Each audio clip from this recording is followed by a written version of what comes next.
안녕하세요. 학교 교권보연회 위원으로서 심의의 객관성과 공정성, 그리고 전문성을 높여주실 우리 위원님 모두 환영합니다. 저는 교육부 교육활동 보호 예방 교육 자료와 22년 교육활동 보호 매뉴얼을 집필진으로 참여한 지산 변호사입니다. 2016년 교원의 교육활동을 보호하는 규정이 교원의 지위 향상 및 특별법에 도입되었고, 이때 법률명도 교원의 지위 향상 및 교육활동 보호를 위한 특별법으로 바뀌었습니다. 줄여서 교원지휘법이라고 하는데, 현재 교원지휘법이 교원의 교육활동을 보호하고 있습니다. 2019년 교원지휘법이 다시 개정되면서 보다 강화된 교육활동 보호 규정이 시행되고 있지만, 코로나19 전염병 사태를 거치면서 아직 교육 현장에 제대로 정착되지 못한 모습이 보입니다. 교육활동 보호의 중심에 있는 학교 교권보연의 운영도 아직은 낯설고 다소 혼란스러운 상황입니다. 새롭게 출발하는 학교 교권보연회는 앞으로 여러분께서 걷는 길을 따라 자리 잡게 될 것이고, 여러분께서 학교 교권보연회의 선구자와 같은 역할을 해주시길 기대합니다. 학교 교권보연회가 안정적으로 정착되어 학교 교육활동을 보호하기 위해서는 무엇보다 위원님의 역량이 중요할 것입니다. 이번 연수가 심의 의결에서 위원님의 전문성을 향상시키고 교원의 교육활동 보호라는 목표를 달성하는 데 좋은 이정표가 되기를 희망합니다. 오늘날 대한민국 발전 배경에 다음 세대 교육이 있었다는 사실을 부인하는 사람은 아마 없을 것입니다. 세계 각국의 학자와 정상들도 대한민국의 교육을 아주 높이 평가하고 있습니다. 문명의 충돌의 저자인 세뮤얼 헌팅턴과 미국 오바마 전 대통령이 대표적인 예입니다. 이들은 대한민국의 교육과 교육자에 주목하였습니다. 그런데 우리 학교 교육 현장이 교육활동 침해 행위로 몸살을 앓고 있습니다. 김가영 선생님의 이야기를 들어볼까요? 학교 선도부였던 선생님은 학교 교육과 지도에 매우 열정적인 교사였습니다. 학생의 잦은 문제 행동에도 결코 포기하지 않았습니다. 이렇게 열정적이었던 선생님을 무너뜨린 것은 다름 아닌 학생과 보호자의 교육활동 침해 행위였습니다. 선생님은 학교 선도부 교사로서 학생들의 비행을 지도하였고, 그 과정에서 학생, 보호자들과 충돌이 잦았습니다. 이들로부터 폭언과 욕설을 듣는 일이 반복되면서 선생님은 점차 교육 열의를 상실하게 되었습니다. 학교는 교육활동 침해 행위에 무력했고, 결국 선생님은 회복하기 힘든 상태에 이르렀습니다. 교육활동 침해 행위는 교사와 학생의 관계를 단절시키고 교육적 상호작용을 멈추게 합니다. 따라서 침해 행위는 피해 교원에게뿐 아니라 교육활동을 하는 전체 학생, 보호자에게도 피해를 주는 행위입니다. 학교 공동체가 함께 교원의 교육활동 보호에 능동적으로 나서야 하는 이유가 바로 여기에 있습니다. 그럼 매년 우리 교육 현장에서 일어나고 있는 실제 침해 행위 건수와 추이를 한번 살펴보겠습니다. 2020년 코로나19 영향으로 약 1200건까지 줄어든 침해 행위가 21년에는 대면 수업이 재개되기 시작하면서 다시 급증하고 있습니다. 21년 약 2300건이 발생했고, 22년에는 1학기에만 약 1600건이 발생하여 상당한 증가세를 보이고 있습니다. 그런데 이 수치는 학교 교권보호위원회가 소집된 침해 행위만 집계된 것이므로, 위원회가 소집되지 않은 사안들을 고려한다면 실제 침해 행위 건수는 이보다 수배 더 많을 것입니다. 작년 사례들을 보면 6학년 초등학생이 교사에게 욕설과 협박을 하며 실습용 톱을 던진 사례가 있었고, 수업 중 교사에 대한 심한 욕설은 빈번히 발생하고 있습니다. 특히 성적 수치심을 유발하는 교사의 신체를 불법 촬영하는 행위가 매년 교육 현장에 큰 충격과 후유증을 남기고 있어서 이를 예방하기 위한 노력이 절실한 시점입니다. 일반적으로 침해 행위의 피해 교원들은 사기 저하와 교육 열의의 상실의 모습을 보입니다. 침해 행위의 무력한 현실에 교직에 대한 회의감도 토로합니다. 심한 침해 행위를 당한 교원은 학교에서 가슴이 뛴다거나 답답해하고, 학생의 문제 행동을 봐도 이전처럼 적극적으로 교육하지 못하겠다고 하소연합니다. 앞으로 치매 행위로부터 교원을 보호하지 못한다면 우리 교육 현장은 교원의 교육 방임 현상이 나타날 우려가 있습니다. 교원의 교육활동을 보호하는 교원지법의 주요 규정을 한번 살펴보겠습니다. 교원지법은 교육활동 중인 교원에 대한 폭행, 모욕 등 각종 행위를 교육활동 침해 행위라 명명하고 교원의 교육활동 보호를 교육활동 관점에서 보호하고 있습니다. 법의 침해 행위 유형을 구체적으로 명시하였고 학급 교체, 전학 조치가 가능하도록 함으로써 피가해자 분리를 가능케 하고 조치의 실효성을 높였습니다. 특별휴가, 치료비 지원 등을 통해 피해 교원이 보호받을 수 있도록 하였고 학생의 보호자가 치매 학생의 특별교육 또는 심리치료에 참여하도록 하였습니다. 교권보호위원회는 학교에 있는 교권보호위원회와 시도교육청에 있는 시도교권보호위원회가 있습니다. 먼저 학교 교권보호위원회는 교육활동 침해 기준을 마련할 수 있고 치매 예방 대책을 수립할 수 있습니다. 치매 행위 예방은 매우 중요합니다. 사안이 발생하면 피가해자가 생길 수밖에 없고 당사자와 교육 현장이 정상화될 때까지 많은 노력과 시간, 비용이 들어갑니다. 그래서 100점짜리 사후 조치도 아예 사안이 일어나지 않은 것보다 못하다는 이야기도 있습니다. 위원회가 해당 학교의 상황을 고려한 예방 대책을 수립하고 학교 공동체의 교육활동 보호 인식 수준을 높이는 데 힘을 모아주시기 바랍니다.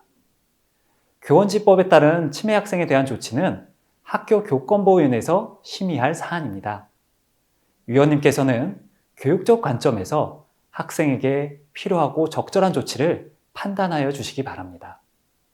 이 외에도 학교 교권보호위원회는 교원의 교육활동 관련 분쟁을 조정할 수 있으며 학교 규칙으로 정하는 사안을 심의합니다. 시도교권보호위원회 심의 대상으로는 교육활동 보호를 위한 시책 수립, 학교 교권보호위원회에서 조정되지 않은 분쟁 조정, 학교 교권보호위원회가 없는 유치원의 분쟁 조정, 그리고 그 밖에 교육감이 필요하다고 인정하는 사안입니다. 학교 교권보호위원회의 심의 결정에 대해서 시도교권보호위원회는 재심 권한은 없습니다. 학교 교권보호위원회의 위원은 어떻게 구성될까요? 해당 학교장이 임명하거나 위촉하는 위원은 위원장 1명을 포함하여 5명 이상, 10명 이하로 구성됩니다.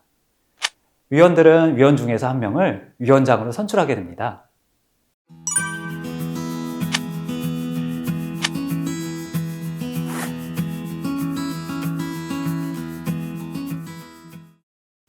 위원회 임기는 2년이며 한 차례 연임할 수 있고 단, 위원회 사임 등으로 새로 위촉되는 위원회 임기는 전임 위원회 남은 임기입니다.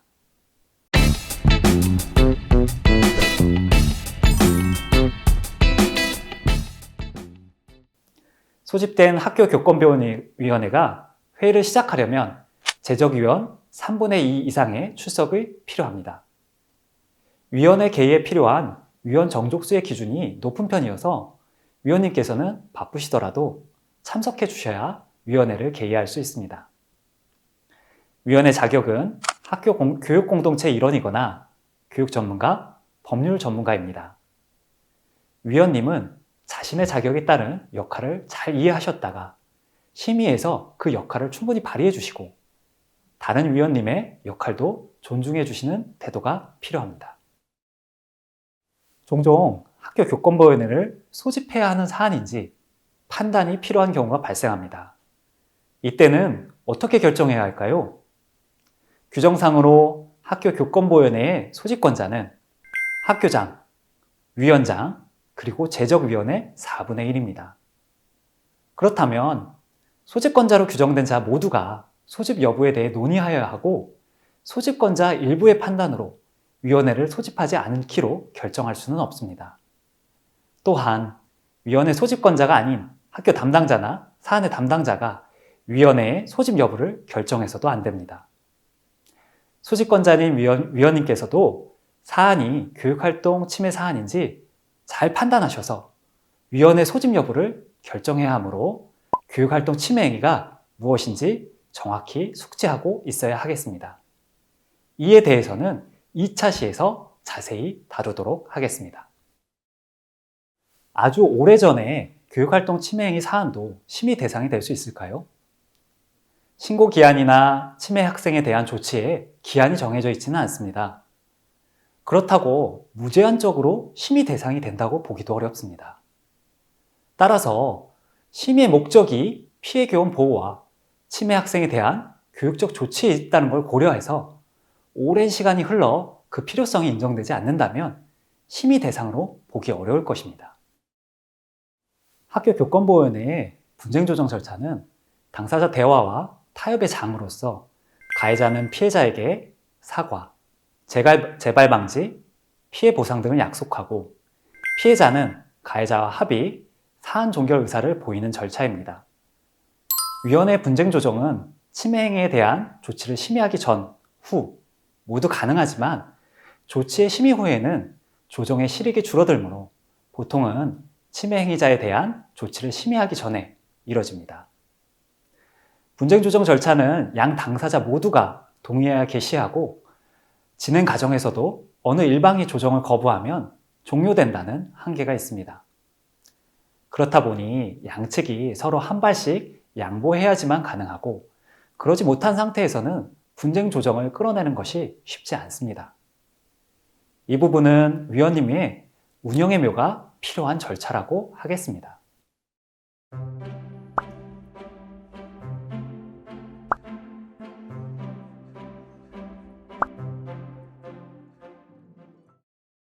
위원회는 제적위원 3분의 2 이상의 출석으로 개의하고 출석위원회 과반수로 의결합니다.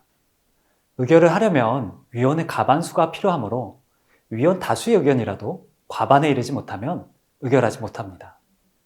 이는 찬반 위원 수가 같은 가부동수의 경우에도 마찬가지입니다. 그러므로 의결을 위해서는 위원들의 의견이 과반이 될 때까지 심의하여야 합니다. 간사의 역할은 보통 업무 담당자가 수행하게 되는데 업무 담당자와 위원을 겸임하지는 않습니다. 관련 학생이 1명이면 관련 교원이 여러 명이어도 한 번에 심의하여 학생에 대한 조치를 결정하게 됩니다. 중복 심의를 막고 지금까지의 학생의 모든 침해 행위를 한 번에 포착하여 조치를 결정할 필요가 있기 때문입니다. 관련 학생이 여러 명일 때는 개별 책임주의 원칙에 따라 학생별로 조치를 결정하여야 합니다.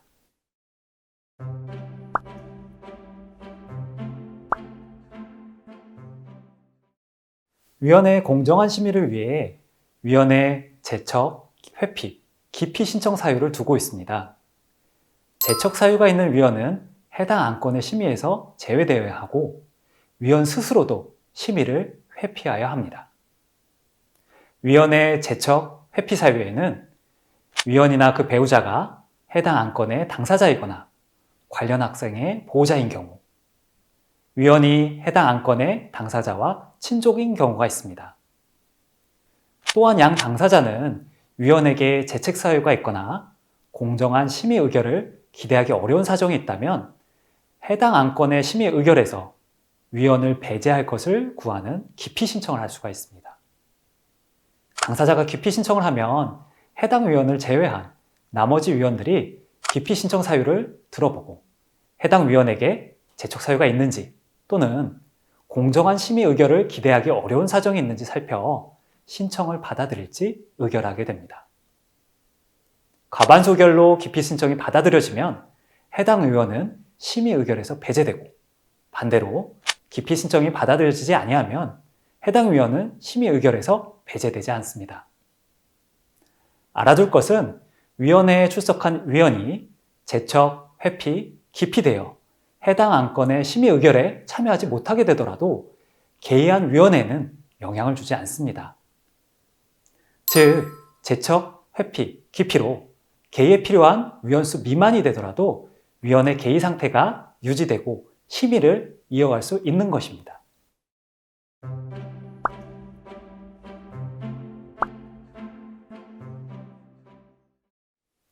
위원은 위촉 시에 비밀을 누설하지 않겠다고 서약하여야 하고 외부의 심의와 관련된 사안을 누설해서는 안 됩니다.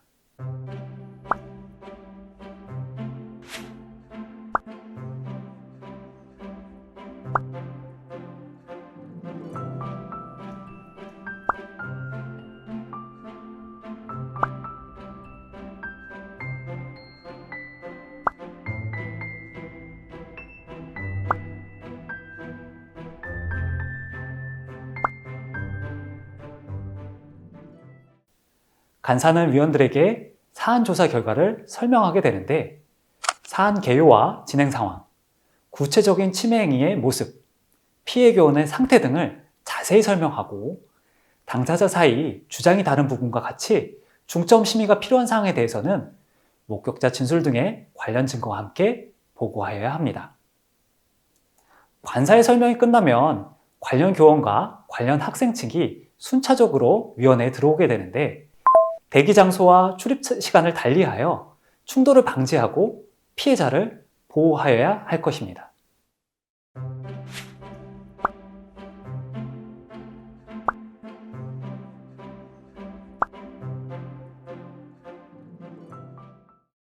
위원장은 위원회 질서 유지에 신경을 써야 합니다. 폭언, 욕설 등 문제 행동을 하는 자가 있다면 퇴실 조치를 할 수 있습니다. 변호사를 대동하여 위원회에 출석하는 경우가 많아지고 있는데 사실관계에 대해서는 당시 상황을 경험한 당사자가 직접 진술하도록 하는 것이 옳습니다.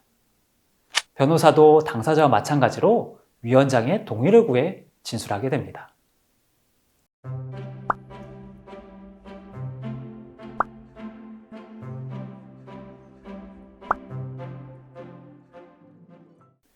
당사자가 들어오면 당사자에게 기피 신청 기회를 주고 다음 절차를 진행하게 됩니다.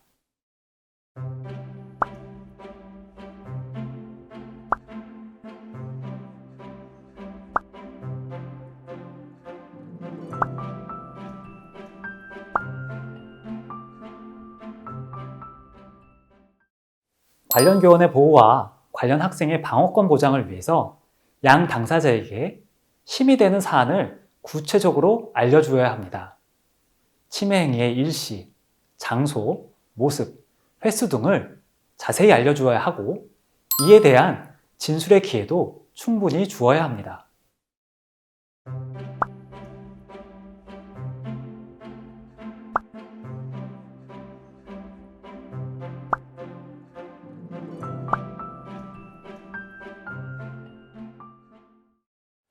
심의를 위해 위원은 당사자에게 질의할 수 있습니다. 이전 단계에서 의문사안이나 확인할 사안을 메모해 두었다면 이 시간 보다 의미 있는 질의를 할 수 있습니다. 위원님의 바람직한 질의로는 심의 요소 판단을 위한 구체적인 질의, 기존 자료에 없거나 불명확한 부분을 확인할 수 있는 질의, 기존 진술이나 자료와 모순되는 부분에 대한 질의가 있습니다. 반면 강압적이고 모욕적인 질의, 추상적인 질의, 편파적 질의, 중복 질의, 자신의 지식을 드러내기 위한 질의, 답변이 뻔한 질의, 훈계성 질의 등은 바람직하지 않습니다. 당사자 진술 및 질의응답 시간이 순차적으로 끝난 후에는 필요한 경우 관계 전문가를 참석하게 하여 그 의견을 들을 수 있습니다.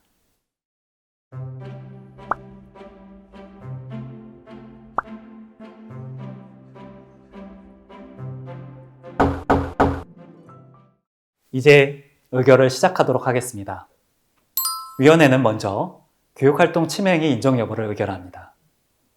만약 교원지휘법과 교육부 고시에 비춰볼 때 교육활동 침해 사안이 아닌 경우에는 교육활동 침해 행위 불인정으로 의결합니다.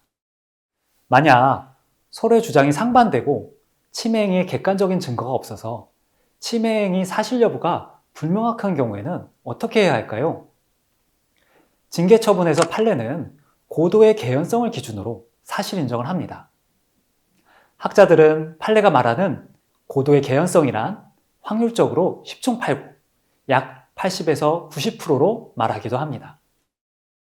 침해 학생에 대한 조치가 교육적 조치라고 하지만 사법 절차에서는 징계 처분과 유사한 불이익 처분으로 다뤄지고 있으므로 위원회에서도 이를 참고 삼아 판단할 수 있을 것입니다.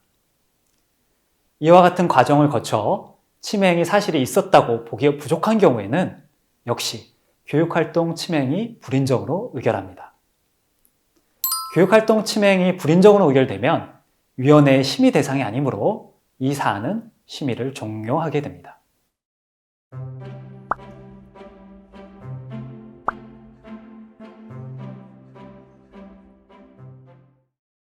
침해 행위가 인정되고 침해 행위자가 해당 학교의 학생이라면 위원회는 학생에 대한 조치를 심의하여 의결하여야 합니다. 이를 위해 교육부 고시, 별표, 교육활동 침해 학생 조치별 적용 기준을 살펴보겠습니다. 교육부 고시에는 5가지 기본 판단 요소가 있습니다. 각 위원이 5가지 요소에 대해 판단을 하면 위원회는 각 판단 요소마다 위원회 과반수가 찬성하는 판단을 위원회의 판단으로 의결합니다. 예전에는 위원들의 평가점을 합산한 뒤 이를 평균하여 산출하기도 한 걸로 알고 있는데 지금은 각 판단 요소마다 위원회 과반수로 의결하는 방식으로 진행하여야 합니다.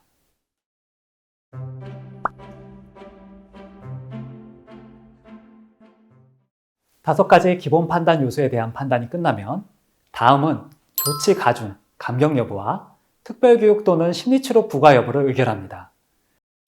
교육부 고시에 따라 침해 학생에게 장애가 있는 경우 의결로서 조치를 1단계 감경하고 피해 교원이 임신 중에 있거나 장애가 있는 경우에는 의결로서 조치를 1단계 가중합니다. 특별교육 또는 심리치료 조치는 그 필요성이 있는 경우에 단독으로 조치하거나 다른 조치에 부과할 수 있습니다. 다만 전학 조치를 하는 경우에는 반드시 특별교육이나 심리치료를 함께 조치하여야 하고 퇴학 조치 때에는 특별교육이나 심리치료를 함께 조치할 수는 없습니다.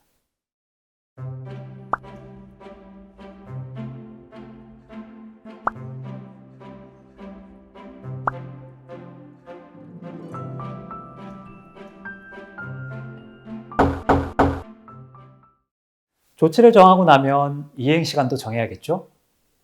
학교에서의 봉사, 사회봉사, 특별교육 또는 심리치료는 시간 단위로 정하고 출석 정지의 경우에는 일자 단위로 이행시간을 정합니다. 침해 학생에게 특별교육 또는 심리치료 조치를 의결했다면 마지막으로 보호자의 참여 시간도 의결해야 합니다.